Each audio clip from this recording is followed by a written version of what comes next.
Hello, we are back today with Chapter 4 of our book, Scraps of Time, 1960, Abby Takes a Stand.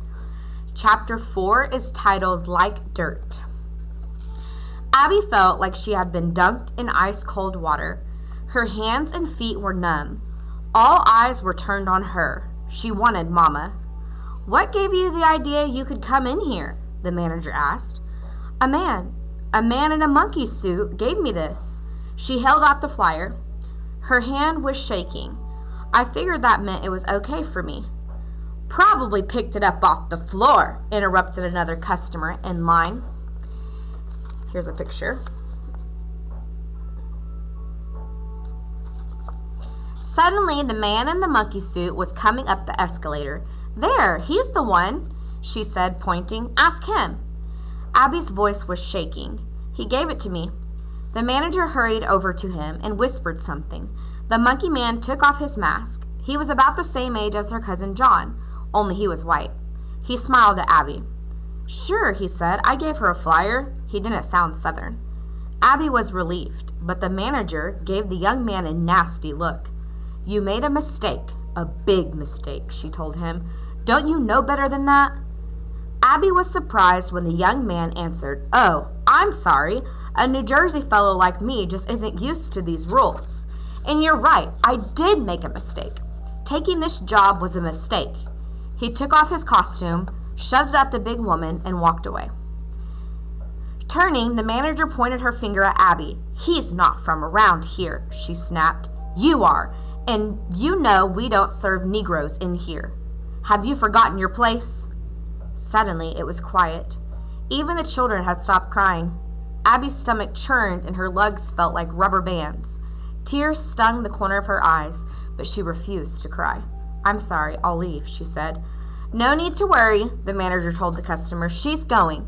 She waved her arms at Abby as if shooing away a pesky gnat. "Go back to enjoy yourselves, everybody." Somehow, Abby's feet got her to the front door of Harvey's. Mama was waiting there. "What's the matter?" Mama asked. "No notebook? Don't worry. Maybe we can find what you're looking for at Woolworth's." "I want to go home," Abby said, fighting back tears. "Now." Abby waited until she was on the bus before telling Mama the whole story. "It made me feel like—" Abby searched for a word to describe her feelings. "Like dirt," Mama said. "Like nothing but a piece of dirt. I know, Hanny, I know." Abby nodded, unable to speak. Finally, she said, "I didn't know I was doing wrong." "No!" Mama sounded angry. She lifted Abby's chin. "No shame on you. You didn't do anything wrong. The wrong was done to you." The bus stopped to pick up more passengers. At 10th and Jefferson, her cousin John hopped up the steps. He took the seat in front of them. "Hello, Aunt Bee."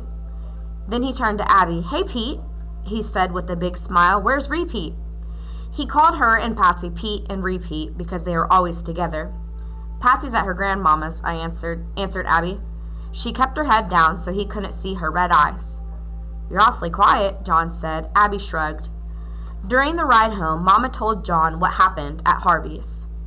"That's why I want you to come tonight," he said, turning to Mama. He told them there was going to be a meeting at the First Baptist Church at 7 o'clock. "We're planning to protest," he said. "We won't accept the way we're treated any longer. We won't. But we need people to help." Abby had never heard her cousin talk this way before. "Can we count on you to come, Aunt Bee?" "Protest?" Mama sounded uncertain. Then she touched Abby's arm. "I'll be there." Abby was surprised. Mama had never gone to a protest meeting before. "Me too," Abby said. "Mama, if you're going to be a protester, I am too." That's the end of Chapter 4.